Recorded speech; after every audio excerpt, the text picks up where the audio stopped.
ನಮಸ್ಕಾರ, ಸವಿಯಾದ ಭೋಜನಕ್ಕೆ ಸ್ವಾಗತ. ಈ ದಿನ ನಾವು ಉಪ್ಸಾರು ಹೇಗೆ ಮಾಡೋದು ಅಂತ ಈ ವಿಡಿಯೋದಲ್ಲಿ ನೋಡೋಣ. ಮೊದಲನೇದಾಗಿ ಪಲ್ಯಕ್ಕಿಲ್ಲಿ ನಾನು ಹೆಸರು ಕಾಳನ್ನು ಸ್ವಲ್ಪ ಬೆಚ್ಚಗೆ ಮಾಡಿಕೊಂಡು, ಒಂದು ಟೊಮೆಟೊ, ರುಚಿಗೆ ತಕ್ಕಷ್ಟು ಉಪ್ಪು, ನೀರನ್ನು ಹಾಕ್ಕೊಂಡು 2 ವಿಜಿಲ್ ಕೂಗಿಸಿ ತಣ್ಣಗೆ ಮಾಡ್ಕೊಳ್ಳಿ. ಹೆಸರು ಕಾಳಲ್ಲಿ 1-2 ಟೇಬಲ್ ಸ್ಪೂನ್ ಆಗೋಷ್ಟು ಹೆಸರು ಕಾಳು ಬೆಂದಿರೋದು ಮತ್ತು ಆ ಟೊಮೆಟೊನ ಖಾರಕ್ಕೆ ತೆಕ್ಕೊಳ್ಳೋಣ, ಅಂದರೆ ಉಪ್ಸಾರು ಖಾರಕ್ಕೆ. ಮಿಕ್ಕಿದ್ದನ್ನು ಪಲ್ಯಕ್ಕೆ ಸೇರಿಸ್ಕೊಳ್ಳೋದು.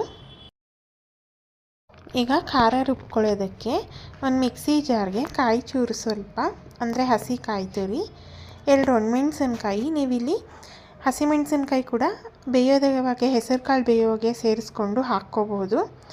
ಆಮೇಲೆ ಸ್ವಲ್ಪ ಕೊತ್ತಂಬರಿ ಸೊಪ್ಪು, ಬೆಳ್ಳುಳ್ಳಿ ಸ್ವಲ್ಪ, ಬೇಯಿಸಿಟ್ಕೊಂಡಿರೋಂಥ ಟೊಮೆಟೊ ಮತ್ತು ಹೆಸರು ಕಾಳು, ನೆನೆಸಿಟ್ಕೊಂಡಿರೋಂಥ ಹುಣಸೆಹಣ್ಣು ಸ್ವಲ್ಪ, 1 ಟೀ ಸ್ಪೂನಷ್ಟು ಜೀರಿಗೆ ಮತ್ತು ಅರ್ಧ ಟೀ ಸ್ಪೂನಷ್ಟು ಮೆಣಸನ್ನು ಹಾಕ್ಕೊಂಡು ನುಣ್ಣಗೆ ರುಬ್ಕೊಂಡು ಸೊಪ್ಪು ಬೇಯಿಸಿರೋಂಥ ನೀರಿಗೆನೇ ಈ ಖಾರನ ಸೇರಿಸ್ಕೊಂಡ್ರೆ ಉಪ್ಸಾರು ರೆಡಿಯಾಗಿರುತ್ತೆ. ನೀವು ಇದನ್ನು ಹಾಗೆ ಬಳಸ್ಬೋದು, ಹಸಿಯಾಗೆ, ಇಲ್ಲ ಕುದಿಸಿ ಕೂಡ ನೀವು ಬಳಸ್ಕೋಬೋದು. ರುಚಿ ನೋಡಿ, ಉಪ್ಪು ಬೇಕಾದರೆ ಉಪ್ಪನ್ನು ಹಾಕ್ಕೊಳ್ಳಿ.